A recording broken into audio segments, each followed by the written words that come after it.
नमस्कार दोस्तों, स्वागत है आपका आपके अपने YouTube चैनल यूपीपीएससी बूस्टर में। चलिए बिना समय को गंवाए हम अपनी पहली क्लास की शुरुआत करते हैं, जिसमें हम पढ़ने वाले हैं दिसंबर 2025 के करंट अफेयर्स। तो चलिए शुरू करते हैं। भारत के प्रसिद्ध दीपोत्सव दीपावली को वर्ष 2025 में यूनेस्को की अमूर्त सांस्कृतिक विरासत की सूची में शामिल किया गया है। 194 सदस्यीय यूनेस्को की अंतर सरकारी समिति की यह बैठक 8 से 13 दिसंबर को नई दिल्ली में संपन्न हुई। नई दिल्ली में लाल किला परिसर, जो यूनेस्को का विश्व धरोहर स्थल भी है, में भारत के स्थायी प्रतिनिधि विशाल वी शर्मा की अध्यक्षता में यह बैठक संपन्न हुई। भारत के 15 प्रतीक पहले से यूनेस्को की अमूर्त सांस्कृतिक विरासत की सूची में शामिल है। दीपोत्सव दीपावली इस सूची में शामिल होने वाला 16वां क्रम का प्रतीक है। तो यूनेस्को के जो अमूर्त सांस्कृतिक विरासत स्थल होते हैं, उसमें भारत के 15 स्थल पहले से शामिल थे। दीपोत्सव दीपावली को अभी हाल ही में लाल किला नई दिल्ली में बैठक की थी यूनेस्को ने, उसमें दीपोत्सव दीपावली को 16वें क्रम का भारत का इंटेंजिबल कल्चरल हेरिटेज साइट घोषित कर लिया गया। अब जो अमूर्त सांस्कृतिक विरासत है, तो अमूर्त का क्या मतलब है? अमूर्त से तात्पर्य होता है ऐसी चीजें हम जिन्हें स्पर्श नहीं कर सकते हैं, इनटेंजिबल इंग्लिश में कहते हैं। तो इसमें हमारी परंपराएं हो जाती हैं, हमारे त्योहार हो जाते हैं, हमारा म्यूजिक हो जाता है। तो ऐसे 15 प्रतीक पहले से थे, 16वें क्रम पे हमने दीपावली को शामिल कर लिया है। हमने नहीं, यूनेस्को ने शामिल कर लिया है। और इस बैठक की अध्यक्षता की थी जो यूनेस्को में भारत के प्रतिनिधि हैं, विशाल शर्मा, इन्होंने अध्यक्षता की थी। फिर आ जाता है कुछ ध्यान रखने चाहिए, जैसे कि योग को 2016 में शामिल किया गया था अमूर्त सांस्कृतिक विरासत स्थल की सूची में। भारत के योग को 2016 में शामिल किया गया। नवरोज को शामिल किया गया था 2016 में, कुंभ मेला 2017 में, कोलकाता की दुर्गा पूजा 2021 में, गुजरात का गरबा 2023 में, और दीपावली को अभी हाल ही में नवंबर 16वें नंबर पर दिसंबर में दीपावली दीपोत्सव को शामिल किया गया। तो कुछ ये महत्वपूर्ण इसलिए होते हैं, कई बार इनका क्रम पूछ लिया जाता है या तो एग्जाम में इनको आपस में मैच करने के लिए आ जाता है, तो ये कुछ आपको ध्यान रखने हैं। इसके बाद बात करते हैं, राष्ट्रपति भवन में परमवीर दीर्घा का उद्घाटन किया गया। राष्ट्रपति भवन की एक गैलरी में, जहां ब्रिटिश काल के सैनिकों के चित्र प्रदर्शित थे, परमवीर चक्र विजेताओं के चित्र लगाए गए हैं। इस गैलरी को परमवीर दीर्घा नाम दिया गया है। इसका उद्घाटन राष्ट्रपति द्रौपदी मुर्मू जी ने 16 दिसंबर 2025 को किया। 16 दिसंबर का दिन हमारे लिए इसलिए महत्वपूर्ण है क्योंकि 1971 में 16 दिसंबर को पाकिस्तानी सेना ने भारतीय सेना के समक्ष समर्पण किया था, जिसके पश्चात बांग्लादेश नाम का राष्ट्र अस्तित्व में आया था। इसको 16 दिसंबर को हम विजय दिवस के तौर पर मनाते हैं। और तो इसमें क्या है, बेसिकली राष्ट्रपति भवन में एक गैलरी है, वहां पर पहले कुछ चित्र प्रदर्शित थे, अब वहां पर जो परमवीर चक्र विजेता हैं उनका चित्र लगाया गया है उस गैलरी में। और इसको नाम क्या दिया गया है? इसको नाम दिया गया है परमवीर दीर्घा, और ये कहाँ स्थित है? राष्ट्रपति भवन में। और इसका उद्घाटन किसने किया? राष्ट्रपति द्रौपदी मुर्मू जी ने उद्घाटन किया। फिर आ जाते हैं नेक्स्ट, प्रधानमंत्री कार्यालय। तो नाम चेंज करने का क्रम लगातार जारी है। प्रधानमंत्री कार्यालय का निर्माणाधीन नया परिसर जो है, उसका नाम कर दिया गया है सेवा तीर्थ। उसी प्रकार जो प्रधानमंत्री आवास को जाने वाली सड़क है, जिसको पहले रेस कोर्स रोड कहा जाता था, उसको अब कहा जाएगा लोक कल्याण मार्ग। इसी तरह राजपथ का नाम बदल कर दिया गया है कर्तव्य पथ।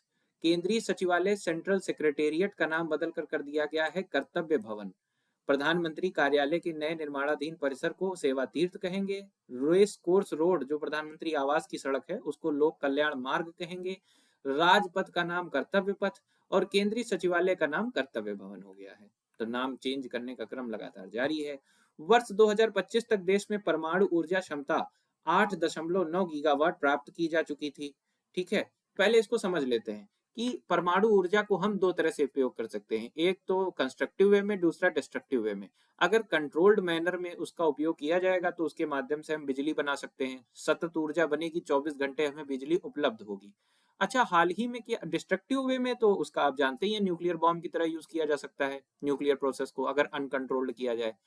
ठीक है, तो शुरुआत में जब इसकी शुरुआत हुई, मतलब इस न्यूक्लियर एनर्जी का हमने शुरुआत किया, तो इसको सरकारी पूरी तरह से नियंत्रण में रखा गया और इसमें प्राइवेट क्षेत्र की अनुमति नहीं थी, प्राइवेट क्षेत्र को अनुमति प्राप्त नहीं थी कि वो न्यूक्लियर एनर्जी का प्रोडक्शन करे।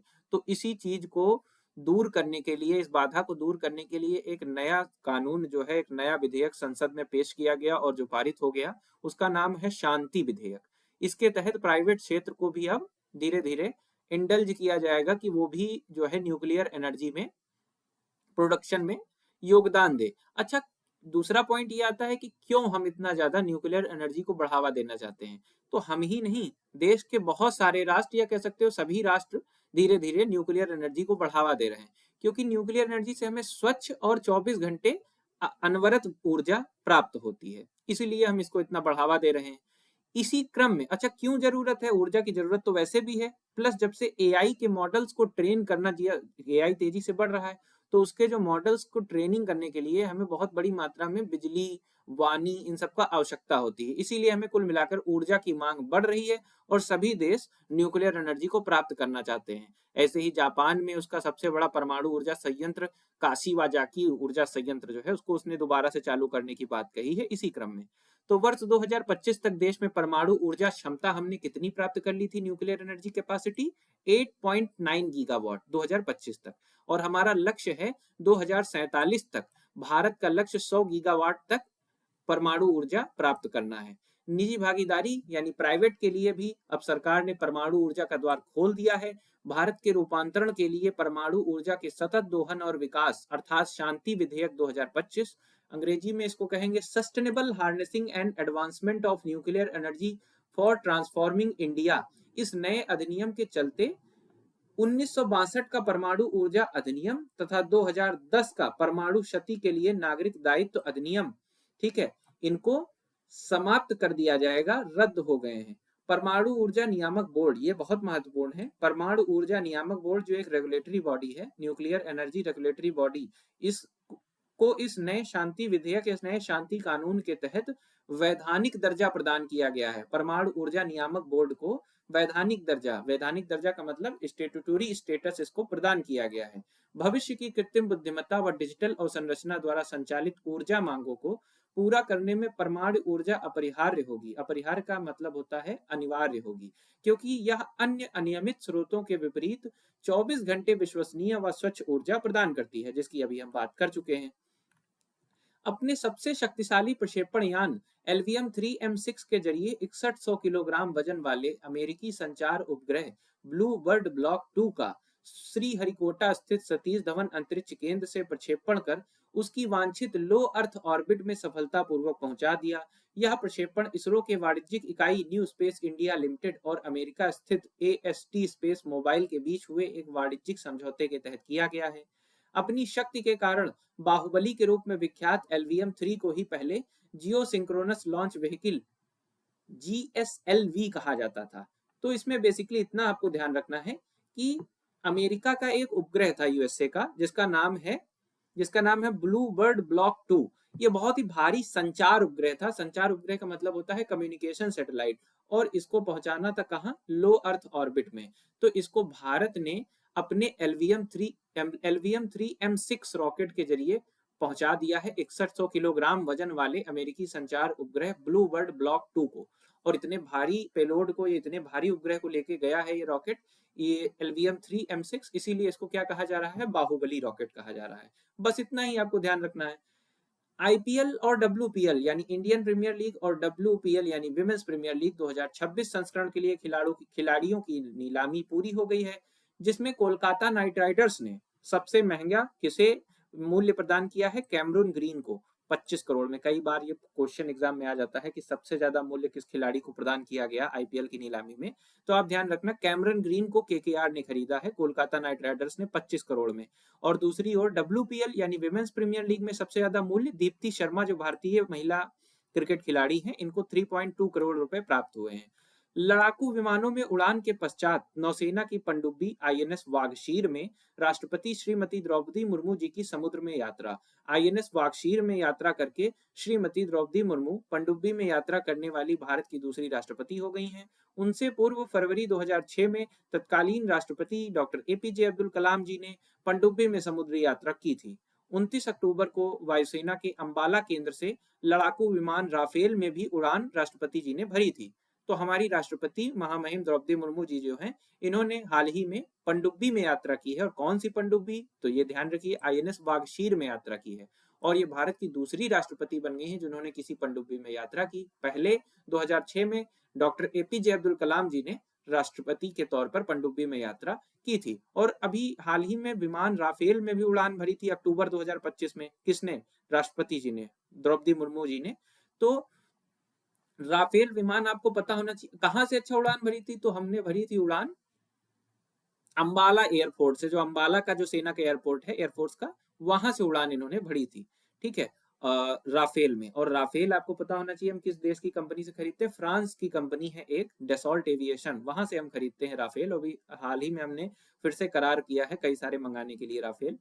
हरियाणा सरकार ने हिसार से अलग करते हुए हांसी जिले को प्रदेश का अलग जिला घोषित किया है।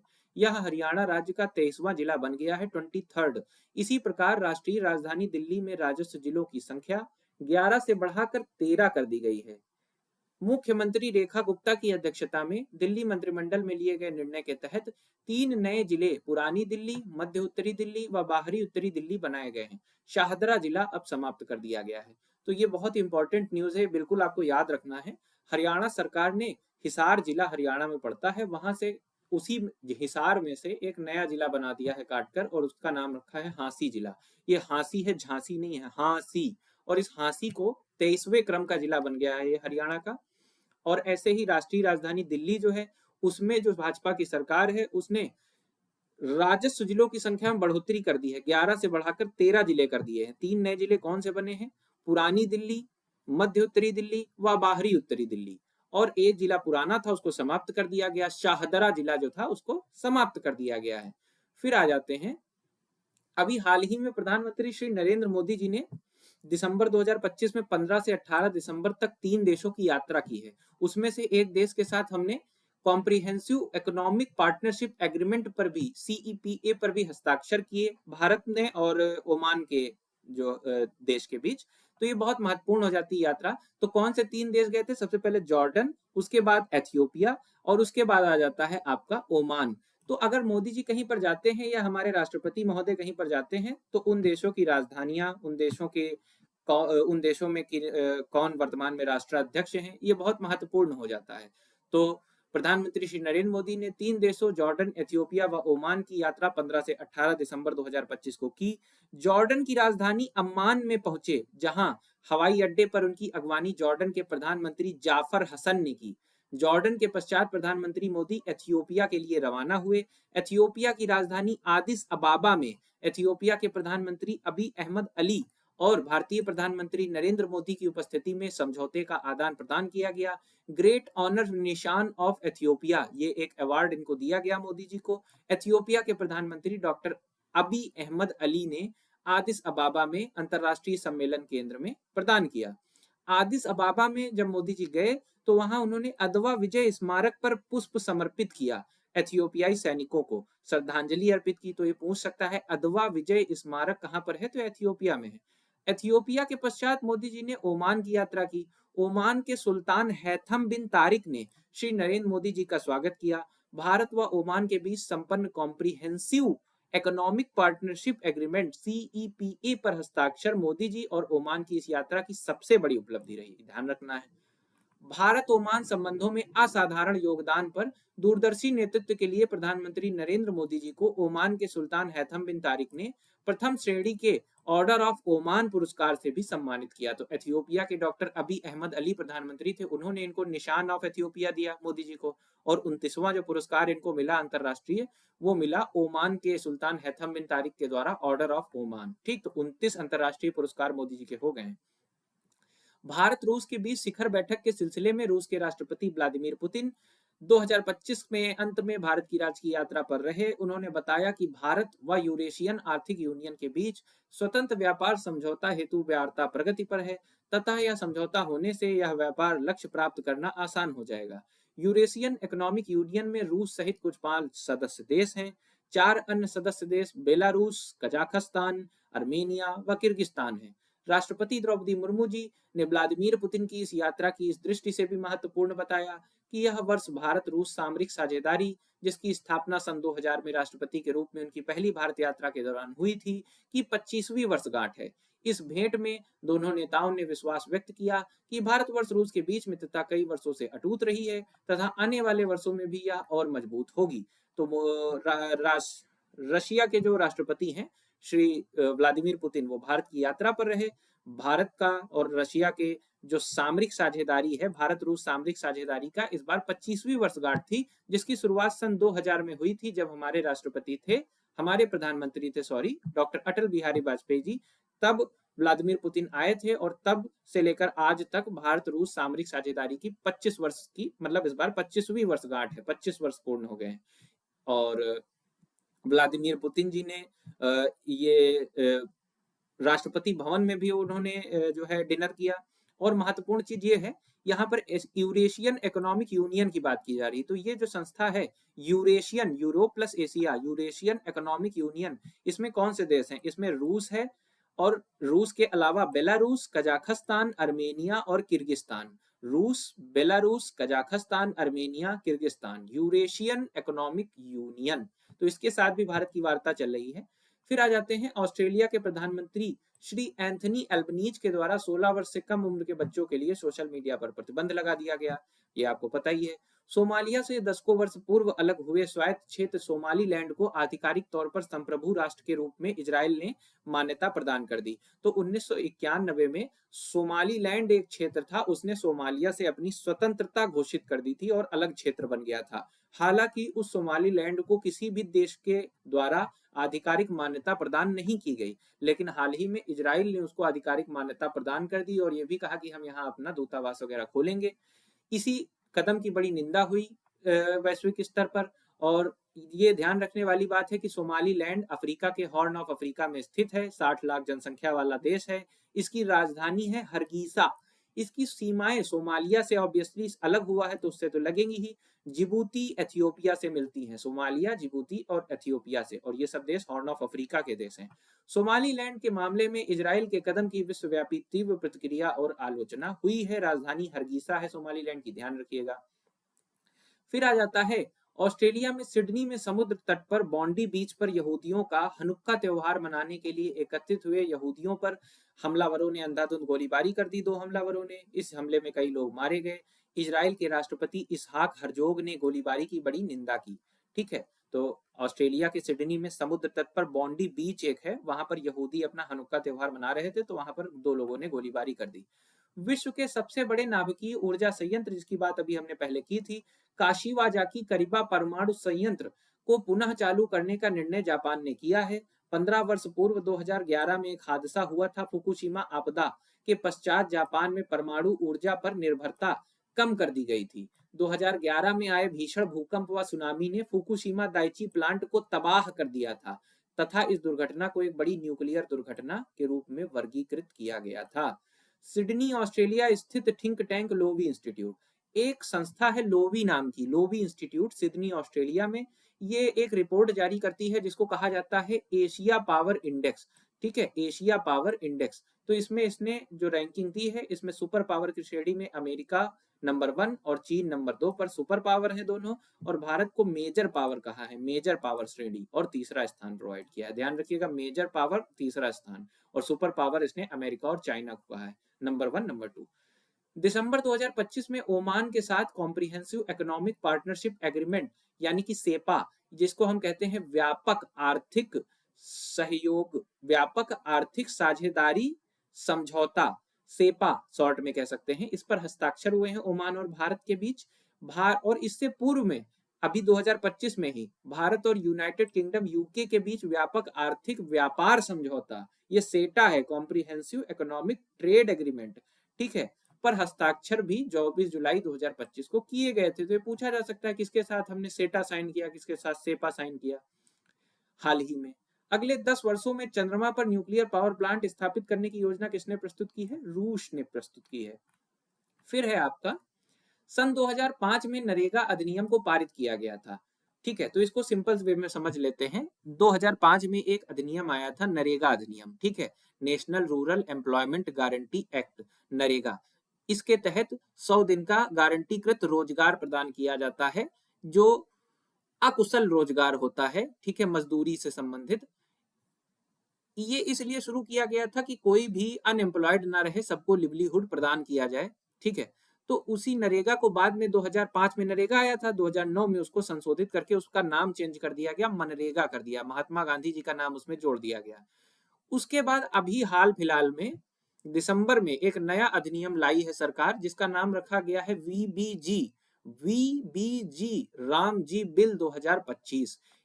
इसका उद्देश्य क्या है? तो इसका उद्देश्य है, जो पुराना मनरेगा अधिनियम था उसको ये सब्सटीट्यूट करेगा, उसके स्थान पर अब ये लागू हो जाएगा, वो निरस्त हो जाएगा। इसमें कुछ की पॉइंट्स हैं जो हमें ध्यान रखने हैं, ठीक है। अब 100 दिन के स्थान पर 125 दिन के रोजगार की गारंटी का प्रावधान किया गया है, ठीक है। अब इसका फुल फॉर्म भी पता होना चाहिए, विकसित भारत गारंटी फॉर रोजगार एंड आजीविका मिशन, जी फॉर ग्रामीण। ओके, विकसित भारत गारंटी फॉर रोजगार एंड आजीविका मिशन ग्रामीण बिल 2025 को, और इसको प्रस्तुत किसने किया था? ग्रामीण विकास और किसान कल्याण मंत्री शिवराज सिंह चौहान जी ने प्रस्तुत किया था, जो मध्य प्रदेश के पूर्व में मुख्यमंत्री रह चुके हैं, मामा इनको कहा जाता है प्यार से। और 16 दिसंबर को लोकसभा में इन्होंने प्रस्तुत किया था।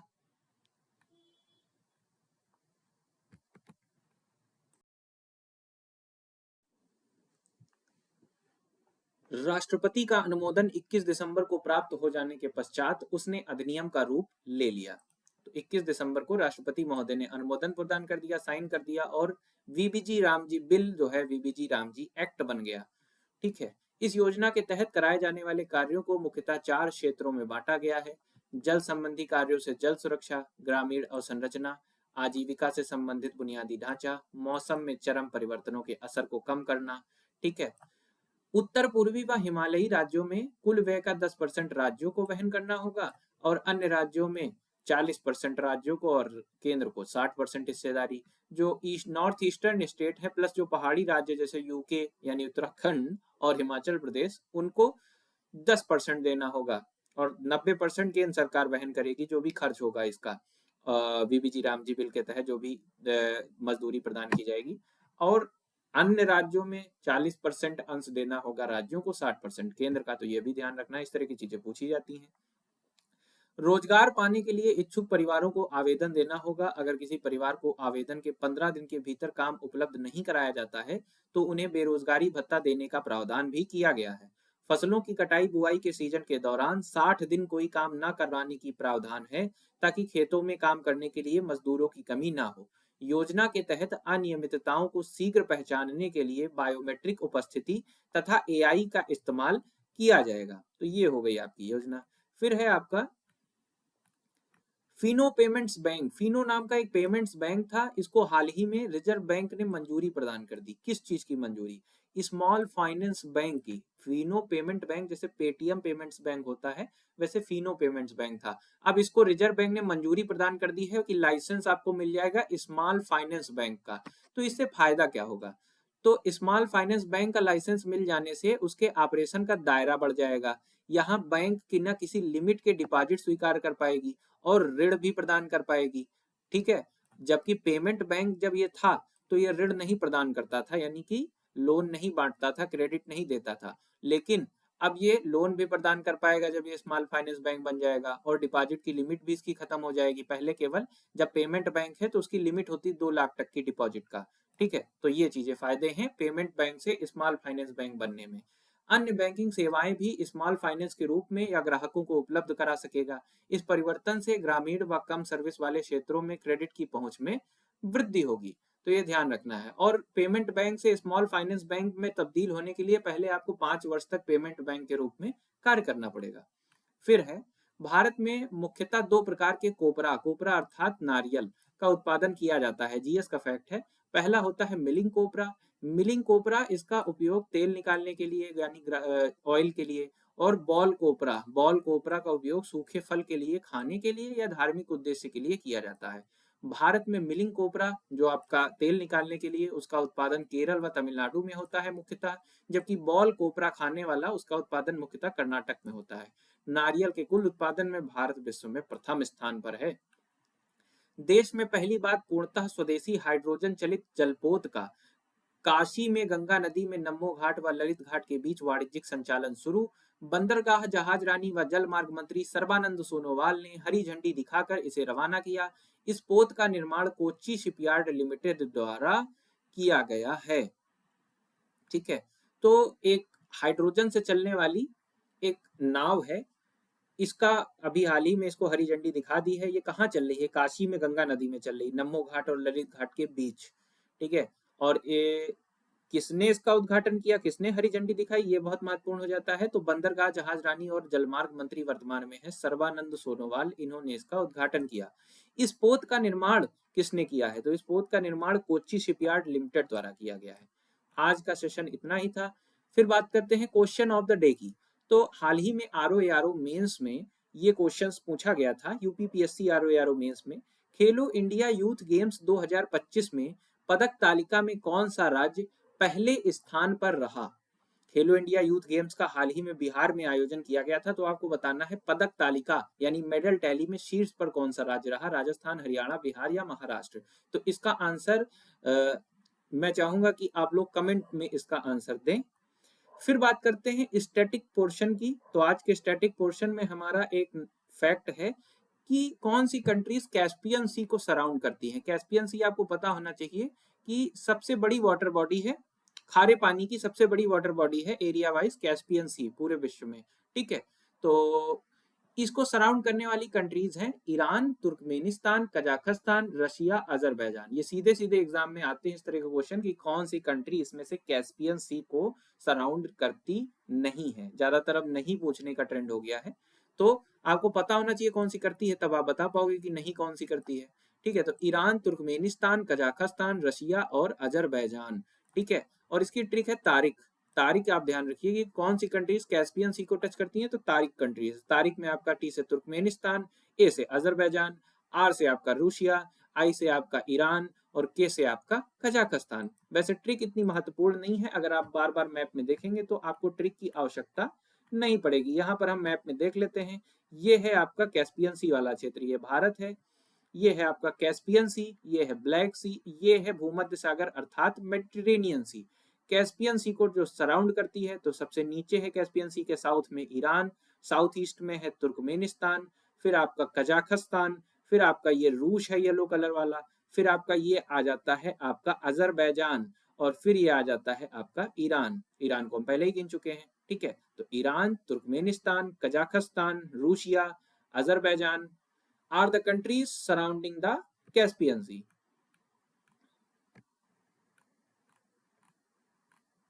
आज के लिए इतना ही, तो पहले सेशन को यहीं तक रखते हैं। बहुत बहुत धन्यवाद।